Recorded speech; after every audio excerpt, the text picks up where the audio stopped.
আসসালামু আলাইকুম। বাংলা সংবাদে সবাইকে স্বাগত জানাচ্ছি। আমি চিন্তিয়া হক। শুরুতেই সংবাদ শিরোনাম। সচিবালয় অভিমুখে কফিন মার্চ ঘোষণা ইনকিলাব মঞ্চের। এদিকে আওয়ামী লীগ দুঃখিত না বলা পর্যন্ত শান্তি পাবে না বলছেন প্রেস সচিব। জানাবো, যারা প্রোফাইল লাল করেছিল তাদের জীবন লাল করে দেবে আওয়ামী লীগ, সতর্ক করলেন পার্থ। এবার আমরা নতুন বাংলাদেশ গড়ার আন্দোলনে নেমেছি বলছেন নাহিদ ইসলাম। এবং সর্বশেষ জানাবো, যেসব ইস্যুতে ঐক্যমত্য সেই সব সংস্কার হবে বলছেন মান্না। শুনছিলেন সংবাদ শিরোনাম, এবারে বিস্তারিত। সচিবালয় অভিমুখে কফিন মার্চ ঘোষণা ইনকিলাব মঞ্চের। জুলাই মাসের মধ্যে সরকার জুলাই সনদ ঘোষণা না করলে আগস্টের ৩ তারিখ সচিবালয় ঘেরার উদ্দেশ্যে জুলাইয়ের কফিন মার্চ ঘোষণা দিয়েছে ইনকিলাব মঞ্চ। জুলাই সনদ ঘোষণা না আসার পেছনে সরকারের নিষ্ক্রিয়তা ও রাজনৈতিক দলগুলোর সচ্ছিদার অভাবকে দায়ী করেছে ইনকিলাব মঞ্চের মুখপাত্র সলিফ ওসমান হাদি। তিনি বলেন, সরকার জুলাই সনদের বিষয়ে আগ্রহ দেখাচ্ছে না। বিভিন্ন রাজনৈতিক দলগুলোও কোনো তৎপরতা দেখায়নি জুলাইকে ধারণ করার কথা বললেও এইসব সরকারে বিভিন্ন পদে বসে থাকা লোকদের জুলাই আহতদের এবং নিহতদের পরিবার নিয়ে কোনো মাথা ব্যথা নেই। কিন্তু আমরা জুলাই সনদ আদায় না করা পর্যন্ত ক্ষান্ত হব না। আওয়ামী লীগ দুঃখিত না বলা পর্যন্ত শান্তি পাবে না বলছেন প্রেস সচিব। আওয়ামী লীগ যতক্ষণ দুঃখিত না বলবে, যতক্ষণ না শহীদদের এবং আহতদের প্রতি সম্মান না দেখাবে, ততদিন পর্যন্ত আওয়ামী লীগ শান্তি পাবে না বলে মন্তব্য করেছেন প্রধান উপদেষ্টার প্রেস সচিব শফিকুল আলম। শফিকুল আলম তার ফেসবুক পোস্টে বলেন, আমরা অপেক্ষা করছি প্রায় ১০ মাস যাতে বিএএল-এর সদস্য নেতৃত্ব এবং তাদের সহানুভূতিশীল দুঃখ প্রকাশ করে এবং একটি বৈষম্যহীন নতুন বাংলাদেশ গড়ার চেষ্টায় আমাদের পাশে দাঁড়ায়। কিন্তু গত বছরের জুলাই থেকে আপনারা যা করছেন তা হলো শহীদদের নিয়ে উপহাস, আমাদের সংগ্রামকে তুচ্ছ-তাচ্ছিল্য এবং ১৭ কোটি মানুষকে জঙ্গি বলে কলঙ্কিত করেছেন। এই আশায় যে আপনারা ঐতিহাসিক প্রভুরা এসে আবার আপনাদের হাতে দেশ তুলে দেবে, যেন লণ্ঠন এবং বিশৃঙ্খলার আরেকটি অধ্যায় শুরু করতে পারেন। তিনি আরো বলেন, দুঃখিত, এবার আর তা হবে না। জুলাই আমাদের সাহসী করেছে, জুলাই আমাদের শিখিয়েছে প্রতিকূলতার মুখে মাথা তুলে দাঁড়াতে। জুলাই আমাদের ডিএনএতে স্থায়ীভাবে এক বিরোধ সাহসের জিন প্রবেশ করিয়েছে। আমরা আর আগের মতো নই। জুলাই আমাদের হাল না ছেড়ে দেওয়া ঝড়ের মতো গুলির মধ্যে দাঁড়িয়ে থাকার ধীরতা শিখিয়েছে বলে মন্তব্য করেন প্রেস সচিব। জুলাই আমাদের ভুলতে দেয় না আমাদের শহীদদের, যাদের আপনারা নির্মমভাবে হত্যা করেছেন, যাদের চোখ উপড়ে নিয়েছেন, যাদের আত্মাকে ছিন্ন ভিন্ন করেছেন, যোগ করেন তিনি। ফেসবুক পেজে শফিকুল আলম আরো বলেন, আপনাদের সঙ্গে কখনো শান্তি হবে না যতক্ষণ না আপনি দুঃখিত বলবেন, যতক্ষণ না আপনি আয়নার সামনে দাঁড়িয়ে আপনার হাতের রক্ত দেখতে পান। আমরা আপনাদের মুখোশ খুলে ফেলবো, আপনারা গণহত্যার সহযোগী, মানবাধিকার ডাকাত। তিনি বলেন, আমার মাটি থেকে আপনাদের কুৎসিতের প্রভাব দাগ মুছে ফেলবো এবং তার রক্ত দিয়ে ধুয়ে ফেলবো। আপনারা কখনোই শান্তি পাবেন না যতক্ষণ না শহীদদের এবং আহতদের প্রতি সম্মান দেখান, যতক্ষণ না পর্যন্ত আপনি দুঃখিত বলেন। যারা প্রোফাইল লাল করেছিল তাদের জীবন লাল করে দেবে আওয়ামী লীগ, সতর্ক করলেন পার্থ।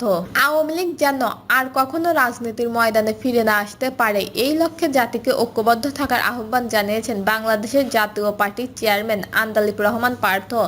আন্দালিব পার্থ বলেন, আওয়ামী লীগ প্রতিশোধের রাজনীতি করে। তারা ক্ষমতায় গেলে যারা ফেসবুক লাল দেখিয়েছিলেন তাদের জীবন লাল করে দেবে। যারা মিছিলে নেমেছে তাদের ভিডিও দেখা ধরে ধরে জীবন ধ্বংস করে দেবে। এই ভয় আর আতঙ্ক এখন দেশের ঘরে ঘরে।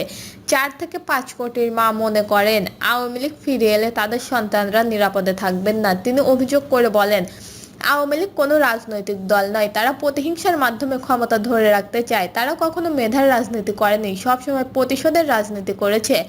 আর তাই তারা যখন বলবে চলুন একসাথে কাজ করি, এই ফাঁদে পা দেবেন না। তাদের মুখোশ এখন অনেকটাই উন্মোচিত। আলোচনার এক পর্যায়ে পার্থ বলেন, গত ৯ মাস তিনি বিএনপির নেতৃত্বে জাতীয় ঐক্যের একটি বাস্তব প্রয়াস দেখেছেন। সব দলকে নিয়ে কাজ করার মানসিকতা বিএনপি দেখতে পেয়েছে বলে মন্তব্য করেন তিনি। এজন্য বিএনপিকে ধন্যবাদ জানায় পার্থ। তিনি আরো বলেন, আওয়ামী লীগের হিংসা চরিত্র সম্পর্কে জাতির মধ্যে এখন স্পষ্ট উপলব্ধি তৈরি হয়েছে। এই একটা জায়গায় পুরো জাতিকে ঐক্যবদ্ধ থাকতে হবে, যাতে তারা আর কোনোদিন ক্ষমতায় ফিরে এসে দেশের মানুষের জীবনে ভয় ফিরিয়ে আনতে না পারে। এই বক্তব্যের মাধ্যমে আন্দালিব পার্থ মূলত আওয়ামী লীগের প্রতিহিংসার রাজনীতির প্রতীক হিসেবে তুলে ধরেন, জাতীয় ঐক্যের ওপর গুরুত্ব আরোপ করেন। এবার আমরা নতুন বাংলাদেশ গড়ার আন্দোলনে নেমেছি, বলছেন নাহিদ ইসলাম। নতুন দেশ গড়ার ডাক দিয়ে গাইবান্ধা থেকে আনুষ্ঠানিক জুলাই পদযাত্রা কর্মসূচি শুরু করেছে জাতীয় নাগরিক পার্টি। নাহিদ ইসলাম বলেন, 2024 সাল আমরা শেখ হাসিনাকে উন্মোচিত করার জন্য রাজপথে নেমেছিলাম। সেই সরকারের পতন হয়েছে, কিন্তু নতুন দেশ গঠন এখনো হয়নি। এবার আমরা সেই নতুন দেশ গড়ার আন্দোলনে নেমেছি।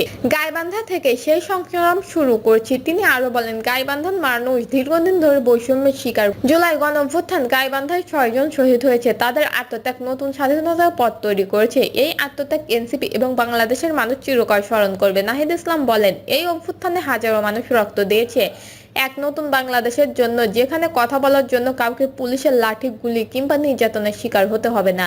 2024 সালে আমাদের ভয় কেটে গেছে। বাংলাদেশ আর কোনো ভয়ের সংস্কৃতি গড়ে উঠতে দেবে না। নাহিদ ইসলাম সবাইকে সাহস করে এলাকার সমস্যা তুলে ধরার আহ্বান জানিয়ে বলেন, আপনারা নির্ভয়ে কথা বলবেন, মত প্রকাশ করবেন।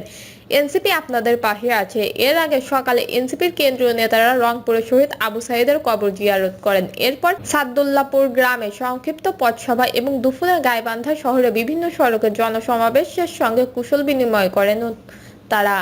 পরে শহীদ মিনারে শ্রদ্ধা নিবেদন করেন তারা। গাইবান্ধা থেকে শুরু হওয়া জুলাই পথযাত্রা কর্মসূচি জনগণের অধিকার প্রতিষ্ঠা, রাষ্ট্রের কাঠামোগত সংস্কার এবং নতুন সংবিধানের দাবিতে এনসিপি সারা দেশব্যাপী আন্দোলনের অংশ। যেসব ইস্যুতে ঐক্যমত্য, সেই সবে সংস্কার হবে, বলছেন মান্না। দেশের রাজনৈতিক নতুন এক সংস্কৃতি হিসেবে উঠে এসেছে আলোচনা ও ঐক্যমত্যের চেষ্টা। আর এই ধারাকে ধরে রেখে দেশের ভবিষ্যৎ গঠনমূলক সংস্কার এগিয়ে নিতে চায় নাগরিক ঐক্যের সভাপতি মাহমুদুর রহমান মান্না।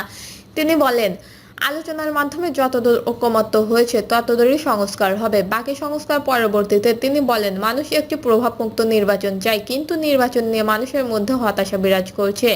ঐক্যমত্য কমিশনের আলোচনায় কিছু বিষয়ে অগ্রগতি হলেও অনেক বিষয়ে এখনো মতানৈক্য রয়ে গেছে। আমাদের দেশের রাজনৈতিক নেতাদের মধ্যে নিয়মিত আলাপ আলোচনার যে অভ্যস্ত ছিল না, এখন তা তৈরি হয়েছে। এই সংস্কৃতি ধরে রাখতে হবে। কার্যক্রম গণতন্ত্র চর্চার জন্য একটাই পথ। তিনি আরো বলেন, জুলাই গণঅভ্যুত্থানে যে অর্জন হয়েছে তা যেন ব্যর্থতার পর্যবসিত না হয়, সেদিকে আমাদের সবাইকে সজাগ থাকতে হবে। রাজনৈতিক দলগুলো গঠনমূলক ভূমিকা জরুরি। সভায় সভাপতিত্ব করেন সাবেক সচিব ও কূটনৈতিক আব্দুল আল মামুন।